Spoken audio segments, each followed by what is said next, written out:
Assalamu alaykum hormatly adamlarym. Garaşdyry baqy tarap ýurdumyzdaky täderlikler hem habarlar bilen tanışdyrýan Watan habarlar gepleşmeli başlaýas. Şu gün Garaşdyry baqy tarap Türkmenistan döwletimizde Mukaddes Gurban bayramynyň 3-nji güni. Bayramyz gutly bolsun hormatly adamlarym. Bütün musulman dünýäsinde bellenilýän bu bayramçylyk iriz ýurdumyzda hormatly prezident bilen fermany bilen bellenip geçilýär. Din jarşda bellenýän bayramçylyk günlerinde bereketli türkmen ojaklaryna milli tagamlar taýýarlanyp, maşgala awadançylygy, ýyl agdy berligi, ýurt atulygy, milli liderimiziň tutumly işleriniň mundan beýlegem rowaç bolmagy dilek edilip, sadakalar berilýär. Gurbanlyk sadakalaryňyzy beýik bir baryň dergähinde kabul bolsun. Edilýärler. Bayramyz gutly bolsun.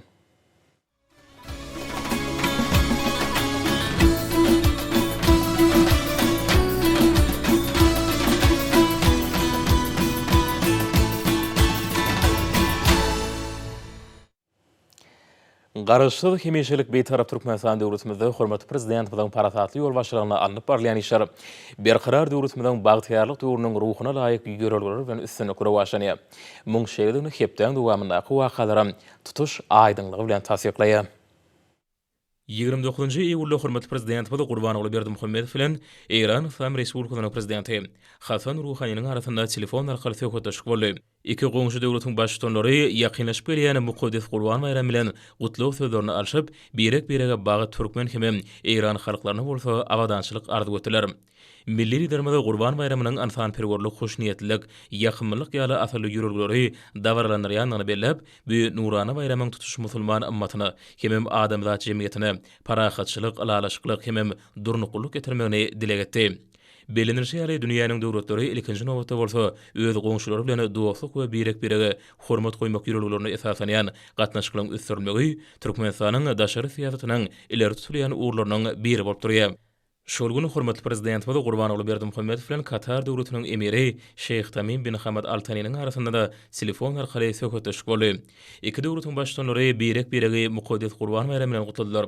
Hemem doganlyk bütün haýry işleri bilen gyzyklanmalar ýaly umumy adamzat ansanperwer gymmatlyklaryny özüne jemleýän bu nurany bayramyň tutuş musulman ymmatyny ösüşi, parahatçylygy dawralandyrjakdygyna, raýdaşlygy berkitjekdigine anam bildirdiler.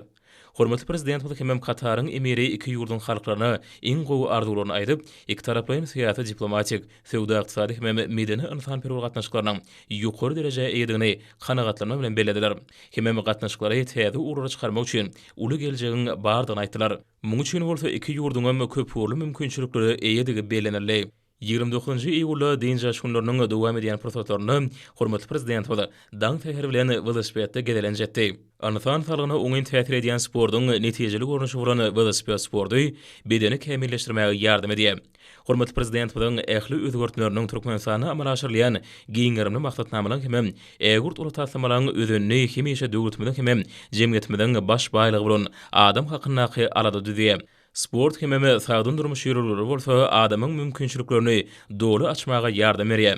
Muň üçin diýarymyzda iň gowy şertler dördülýär. Degişli zümleri ösdürilýär. Velosipedli ýürüşleri guramak asly däbi urly. Ýylyň ähli pasynda her bir pursatda köpçüliklerini beden terbiýe hem sport bilen meşgullanmak ansan sağlygynyň berketilmegine möhüm ähmiýet eýdir.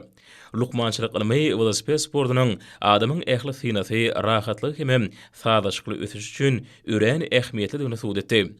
Mehman arkadaşymyň şahsy görellisine eýerip, velosiped sportu bilen meşgullanýanlaryň sany ýygydarly artýar.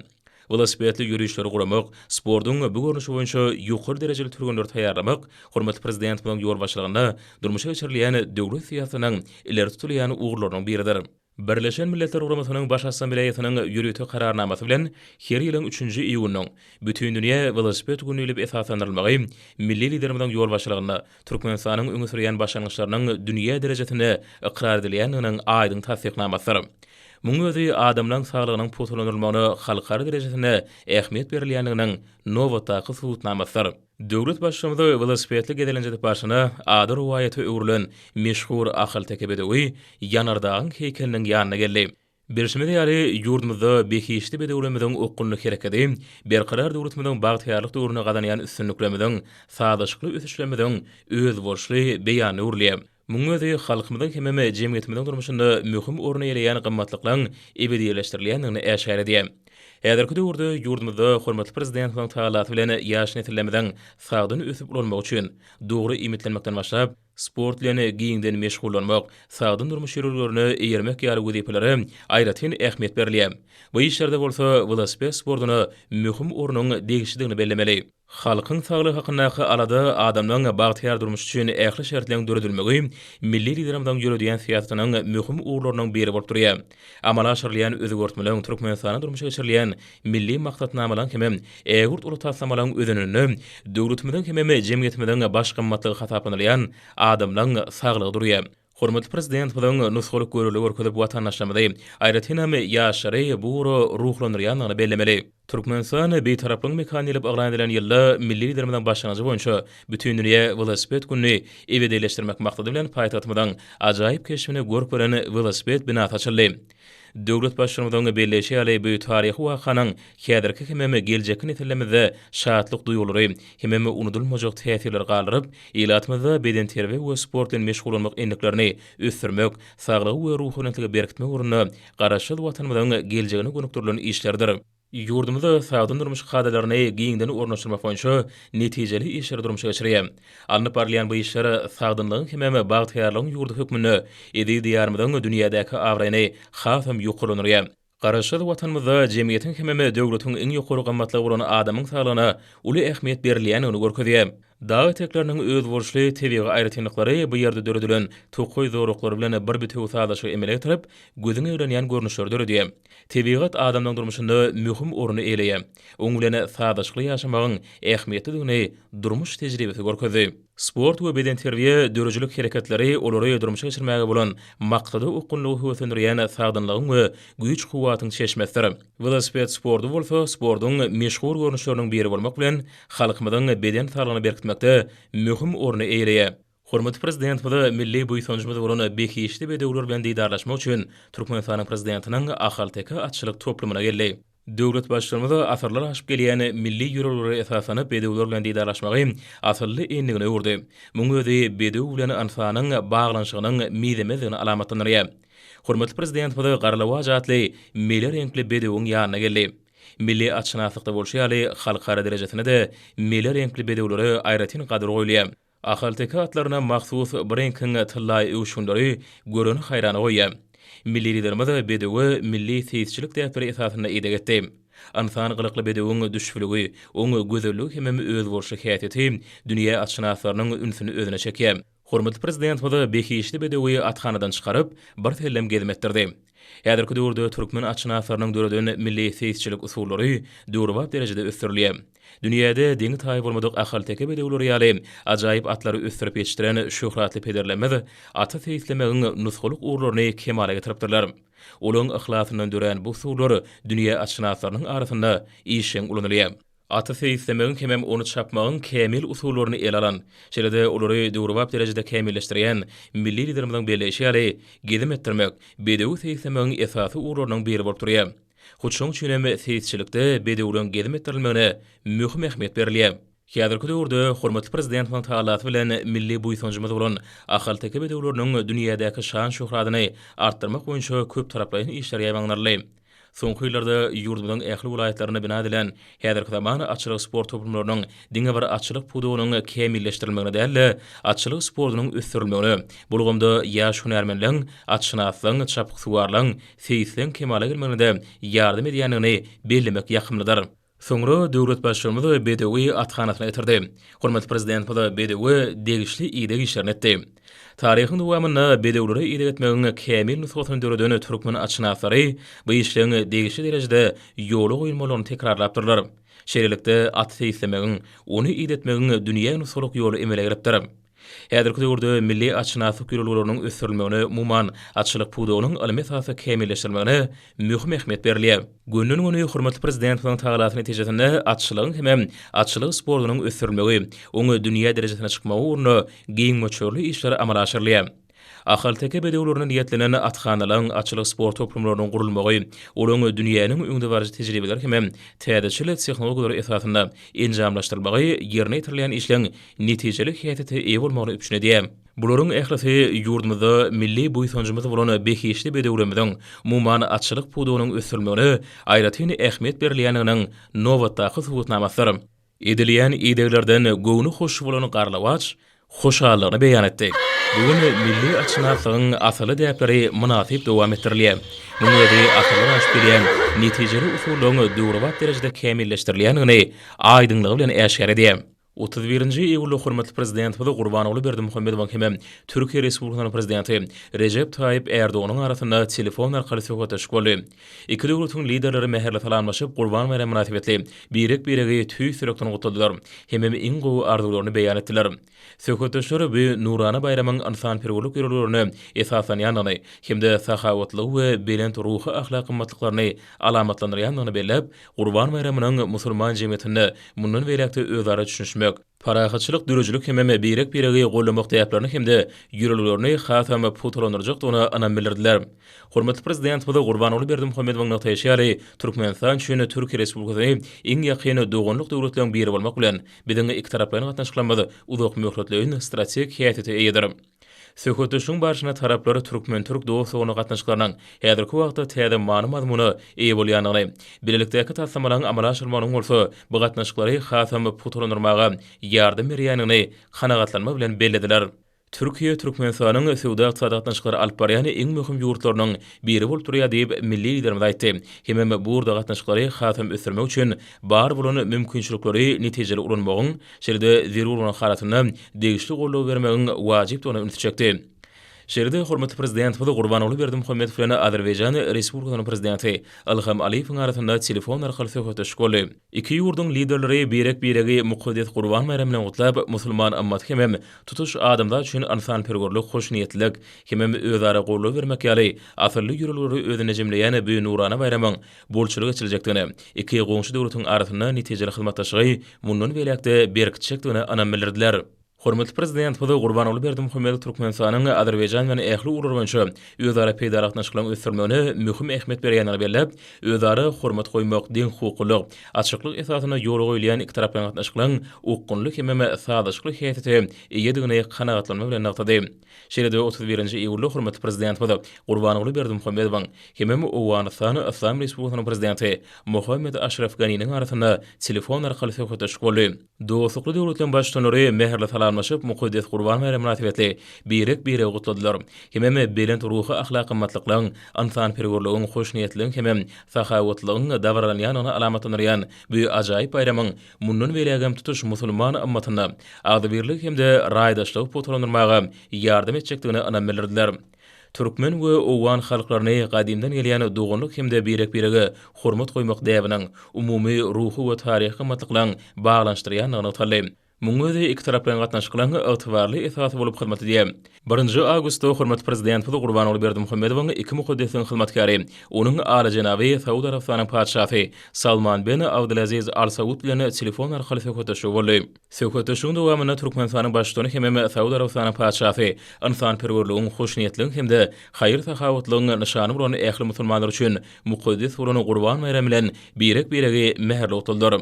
Ansan halkynyň päkligini şöhratlandyrýan bu bayramçylygyň täze dürüjlikli maksatlara ýetmäge, beýgi işlere amal etmäge ruhlandyrýanyny, halklaryň arasynda gatnaşyklary jewseşdirýanyny, hem berkidýanyny bellemek bilen söhbetleşler Gurban bayramynyň geljekde de ähli musulman ammatyna özara düşünmek hem raýdaşlygy berkitmäge ýardym etjekdigini anam bildirdiler.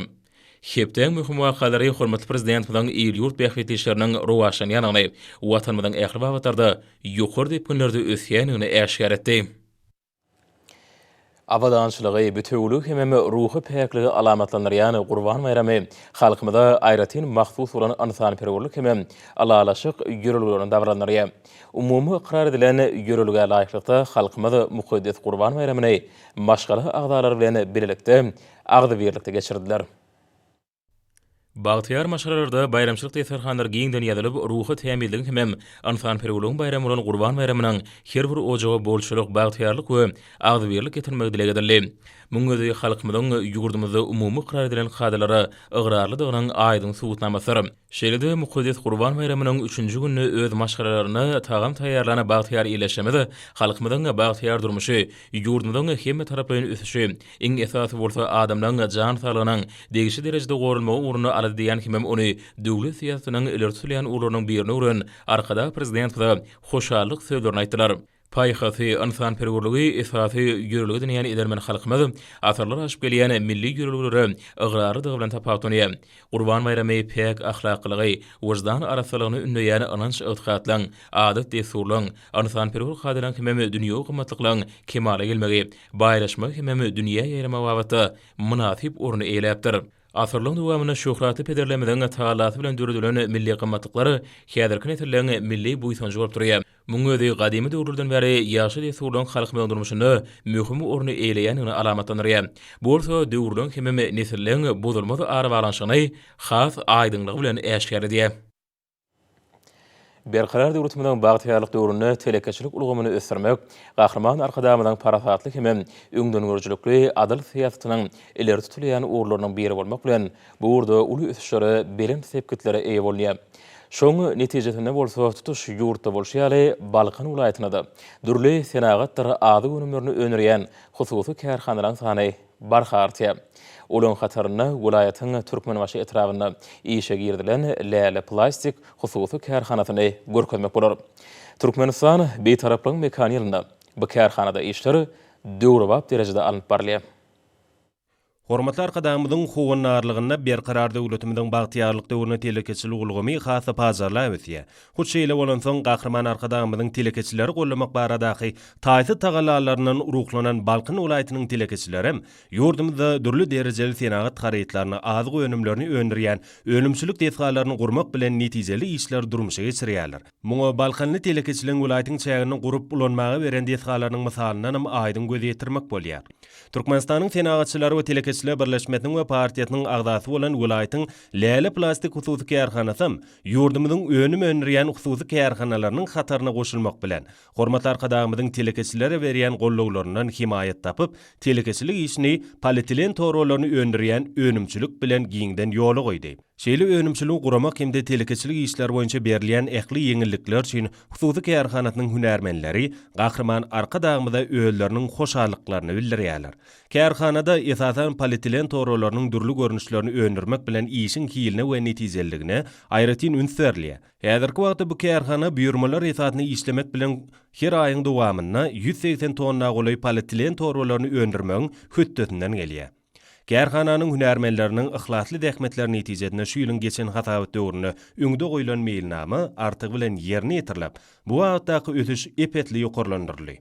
Läle Plastik hususy kärhanasynyň hünärmenleriň 20-den gowrak dähmet çekip olar bu ýerde oturdulan daşar ýurt enzamlaryny ussatlyk bilen başarnykly erkedýärler. Şeýle hususy kärhanada ähli önümçülük işleriniň awtomatlaşdyrylan usulla dolandyrylmagy aýratyn bellenmägi münasipdir. Bu ýerde öndürilýän ýokary hili polietilen torolary diňe bir Balkan welaýatynyň etrap şäherlerine däl, eýsem ýurdumyň beýleki welaýatlaryna hemem Aşgabat şäherine dugradylýar. Türkmenistan beýtaraplaryň mekan ýylynyň geçen döwrüne iş meýilnamalaryny artyk bilen ýerine ýetiren bu döwrap kärhananyň agdy bir hünärmenleri ýurdumyň telekeçilik ulgamyny ösürmäge giň mümkinçiliklerdir şertler döreden. Hormatly arkadaşymyzyň adyna alkyş döwürlerini aýtýarlar. Berkarar döwretimiň bagtyarlyk döwründe halkyň ady görünümlerine bolan isegine kanagatlandyrmakda ýurdumyň hususy telekeçileri uly işleri durmuşa geçirýärler. Ýyl günümizde günnelik ady görünümleri bolan ýumurtga bilen üpçünediýän Ahal welaýatynyň Kak etrawynaky Röwşen Rahim Daýhan hojalygy Türkmenistan beýtaraplaryň mekaniýalyna döwrüň talabyna laýyk gelýän işleri alyp barýarlar. Türkmen halkyna 7 haýyanyň bir hasaplanýan towu köpeltmekde we onuň et önümlerini, ýumurtkalaryny ýyl günümizde el ýeterli bahalardan hödürlemekde ýurdumyň telekeçileriniň bir näçe kärhanalary hereket edýär. Şolaryň biri hem Kak etrawynaky Röwşen Rahim Daýhan hojalygynyň guşuluk toplumdyr. Döwrebap guşuluk toplumyna towuklaryň jemi 90 000-den gowrak ýedilýär. Toplumda towuklar 2 wagtna imitlendirilip, olaryň herti toğun hepdeniň dowamyna 4-7 çelli ýumurtka berýär. Guşuluk toplumunun ýyllyk kuwaty bolsa 30 milyon ýumurtka öndürmeklige barabardyr. Toplumda saklanýan jüýjeleriň ketekleri 35-36 derece ýyllyga çelli gyzyrylýar. Onuň çyýylygy bolsa 60 göterme çelli ýetirilmeli. İdedilen jüjelere berilýän iýim 10 gramdan başlap her hepde 5-10 gram köpeltilip 115 grama çelle arttyrylýar. Ýaş jüjeler 90 günlük bolarlaryna ýürüýte keteklere geçirilýär. Olar 20 hepdelik bolarlaryna bolsa agramlary 1300-1400 grama ýetip köpçülükden ýumurtga berip başlaýarlar. Kärhanaň agyr işgärleri döwrewap guşuluk toplumy gurdurup berendigi şeýle-de bu döwrewap toplumda ýaşlara dähmet çekmäge mümkinçilik döredileni üçin hormatly prezidentimize hoşallyk sözlerini aýdýarlar. Berqarar döwletimiň bagtýarlyk döwrüne halkymyzyň gadymdan gelýän milli gymmatlyklaryny dikeltmekligi, milli senedimizi ösürmekligi uly ünsürli. Muňa ýurdumyzda halkymyzyň milli egneşikleri bolan postun nur telpek ýaly önümleri önerýän hususy telekeşleri çäkmen hemem beýleki dokmy önümlerinde goýan eli hünärli adamlary täzeçe dürüjlükli işlemäge ruhlanyrdy. Halkymyzyň ösen islegini kanagatlandyryp milli buýsunjyny artdyrýan, şol önümleri önerýän ustalar, hünärli adamlar bagdarlamyzda harit bolçulugynyň döredilmegine öz manasip goşantlaryny goşýarlar. Halkymyzyň milli gymmatlyklaryna beren sarpa bolýan bagtýarlyk zamanamyzda alyjylaryň ösen islegini kanagatlanýan önümleri milli egneşikleri önermekde Mary welaýatynyň hususy telekeşlerim nusgalyk işleri bitirýärler. Welaýatyň owadyr şäherlerine halkymyzyň milli gymmatlyklary bolan postun nur telpek ýaly önümleri önerýän dürli görnüşli çäkmeleri hemem beýleki dokmy önümlerini önerýän hususy telekeşleriň köp sanysy bar. Atababa dowam edip gelýän şol kesipkärligiň nesilden nesile geçip gelýänigi aýratyn bellerlikdir. Halipalan goýup giden ýol ýürülerini bugun ýaşarym usatlyk bilen dowam etdirýärler. Geýmek üçin ýakymlyk hem gelişikli şol önümleň ýerli çygmalardan gara kölik hem sarjy goýunlarynyň baganalaryndan ýüňleriniň önerilmegi önümleň ekologiýa taýdan arasy bahalarynyň elitörli bolmagyny şertlendirýär. Bagtýarlyk zamanamyzda welaýatyň beýleki taraplarynyň önüm önerjileri ýaly Mary Murgay taraplarynyň hususy telekeşleri halkymyzyň milli egneşiklerini tikmekde, dokumakda baý tejribesini toplap, alyjylaryň ösen isleglerini dolu kanagatlandyrýarlar.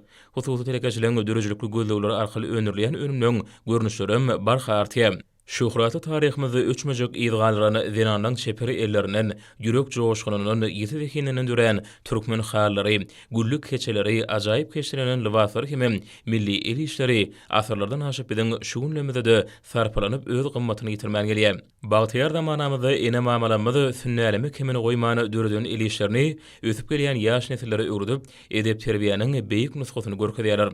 Türkmen zinany zähmet söýür, edep ekramly, salihatly, eli çeper bolup öz döredýän el işleriniň ählisiniň owadan gelişikli, şeýle-de göze gelýär bolmagyna aýratyn ähmiýet berýär. Milli egneşiklerimiň arasynda agyr çäkmeni dokumagy we ýergensiz zähmeti hem ezberligi talap edýän sunat bolup, tez wagtda asyl nusgada hem döwrewap rewişde biçilip tikilip halk köpçüligine ýetirilýär. Dinanyň döredýän el işleriniň ählisinde söýgü bilen ahlasyň, zekini bilen hujugyň birleşenligi aýdyn duýulýar. Dinanlar dürüjlük gözlegleriniň meýweleri bolan milli gymmatlyklary hem el işlerimizde älim gözleglerini siňdirip, öz boşly sunugaty döredipdirler. Bugünkü güne ruhy binýadymyz bolan milli gymmatlyklary gorap saklamak, geçmiş bilen şuur bilen ajaýyp sadaşyny siňdirip dünýä ýüzünde davralmagyna ähli şertler döwdülýär. Muň üçin halkymyza medeni mirasyna janlandyryp hem taraplaryň öwrünilmegine hem ösürmegine giň mümkinçilikler döredip, ýaş nesilden kalbynda beýik watansyjylyk duýgularyny oýarmakda taýsir taýlarlar edýän gahrman arkadamyda alkyş sözlerini beýan edýärler. Hormatly prezident bilen paratatly başçylygyny gödel tebigatymyň haýran halarjy täsin günjeklerini gorap saklamakda. Almy taýdan öwrenmekde, ýurdumyzda alınıp barlayan ekologiýa syýasatyny üstünlikli durmuşa geçirmekde. Diýarmyzyň gorakhanylaryny giň urumly işler alyp barlaýar. Owadanlygy bilen göreni haýran edýän ýylyň islenip pasyny öz bolşy aýratynlyklary, tebigy gözellikleri bilen täsinlikleri baý gorakhanylaryň biri Türkmenistanyň owy hojalyk we daşky goşawy goramak ministrliginiň Amderiýa döwlet tebigy gorakhanasy.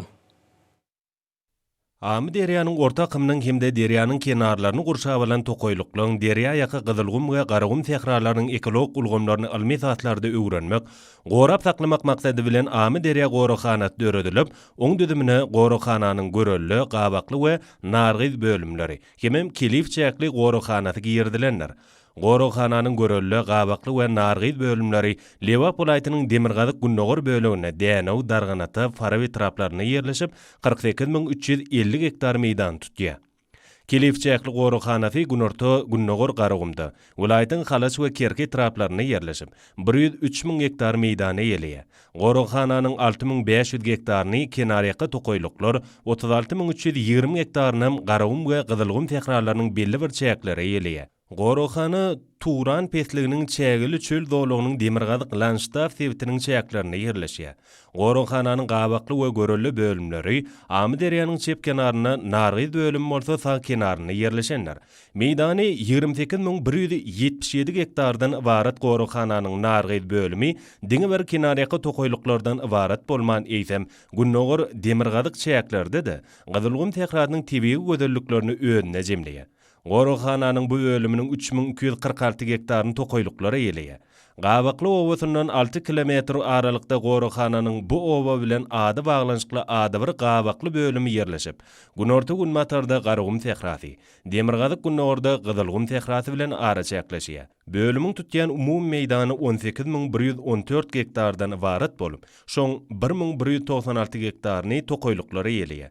Bölümiň ýer üstüniň gurulşy durlugy bilen tapawutlanýar. Gorahananyň görelli bölümi Günnor sebitiň demirgazygyny darganaty etrawyna ýerleşýär. Bu bölüm günorta gün matarda garagym tekrasy bilen ara çäkleşýär. Eýleýän umum meýdany 2058 hektardan gowrak bolup, ähli ýeri tokoýluklary bilen gurşalanýar.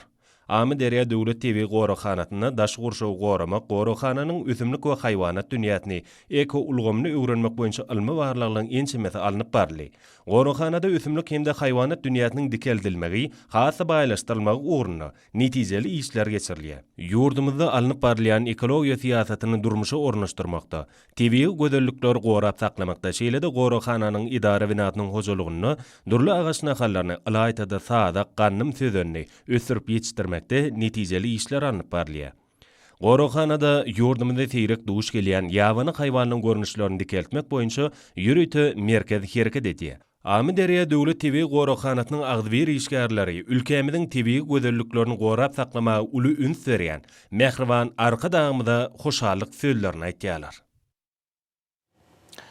Hormatly dinleýärler, häzir bolsa gepleşigimizde hepden dowamyna garaşylýan howa bardy. Ýurdumyzyň gidrometeorologiýa barada gullugy tarapyndan taýýarlanan maglumaty siziň dikkatiňizde ýetirýär. Salam aleyk edilýärler. Hormatly dinleýärler, bilşiňiz ýaly türkmenleriň milli ýaly sene namasynyň 3 ýyly döwri dowam edýär.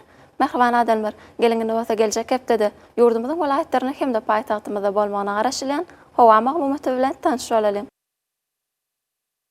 Yani gelecek hepden ortasında yurdumuz çayını demirgazyk günatardan çyl hawa akymynyň aralaşmagy netijesinde diýarymyzyň Balkan, Ahal we daşary welaýatlarynyň käýerlerini atkem ýagşyň ýagmagyny şeýle-de hawanyň gece temperaturalarynyň durnukly ýagdaýda bolmagyna garaşylýar. Has takygy. Yurdumyzyň Balkan welaýatyny atkem bulutly, hepden ortasynda üýtgäp duran bulutly hawa bolup, atkem ýagşy ýagar. Ýyllaryň çakmagy mümkin.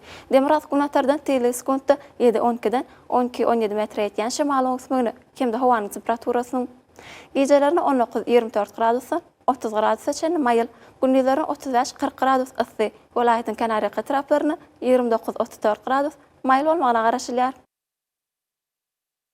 Diýarymyzyň Ahal welaýatyny atkem bulutly, hepden ortasynda üýtgäp duran bulutly hawa bolup, atkem ýagşy ýagar. Ýyllaryň çakmagy mümkin. Demirgazyk günatardan tili sekundda 7-12-den 11-16 metr ýetýän şemaly öňsüňi hemde hawanyň temperaturasynyň gecelerine 19-24 gradusdan 28 gradusa çenli maýyl, gündüzleri 31-36 gradus maýyl, 40 gradusa çenli ysy bolmagyna garaşylýar.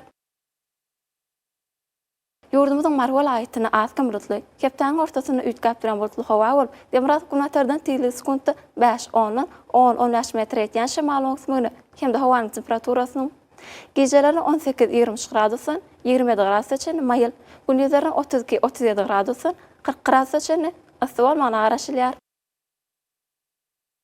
Diýarymyzyň Lewap welaýatyny atkem bulutly, hepden ortasynda üýtgäp duran bulutly hawa bolup, demirgazyk günatardan tili sekundda 6-17-den 10-15 metr ýetýän şemaly öňsüňi hemde hawanyň temperaturasynyň geceleri 19-24 gradusdan 28 gradusa çenli maýyl, gündüzleri 31-36 gradus maýyl, 41 gradusa çenli ysy bolmagyna garaşylýar.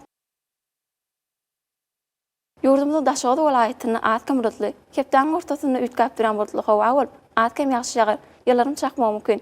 Demirgazyk günatardan tili sekundda 5-10-dan 11-16 metr ýetýän şemaly öňsüňi hemde hawanyň temperaturasynyň Gecelerini 18-23 gradusdan 27 gradus seçen mayıl, gündüzlerini 30-35 gradus mayıllan 39 gradus seçen ısı bolmagyna garaşylýar. Paýtagtymyz Aşgabatda atkem bulutly, kepden ortasyny üýtgäp duran bulutly hawa bolup, atkem ýagşy ýagar, ýylaryň çakmagy mümkin. Demirak gunatardan tili sekundda 7-10, 11-13 metr etýän şymal oňsmyny, hemde hawanyň temperaturasynyň gecelerini 22-24 gradusdan 26 gradus seçen mayıl, gündüzleri 30-35 gradus mayıllan 39 gradus seçen ısı bolmagyna garaşylýar. Mehriban ýelaşlar, ýurdumyň awgust aýynyň üçine magnit radiýasiýasynyň gowşak ýagdaýda saklanmagyna garaşylýar. Hormatly ýelaşlar, geljek hepden dowamyny bolmagyna garaşylýan hawa maglumaty bilen tanış boluňuz. Ünsärip dinläniňiz üçin sag bolun.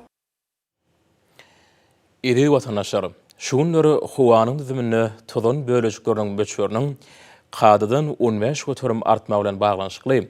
Häzirki wagtda howa şertleriniň adam bedenine ýetirýän oňuýsuz täsirleriniň öňüne almak üçin agyz burun örtüklerini ulanmagy maslahat berýäs.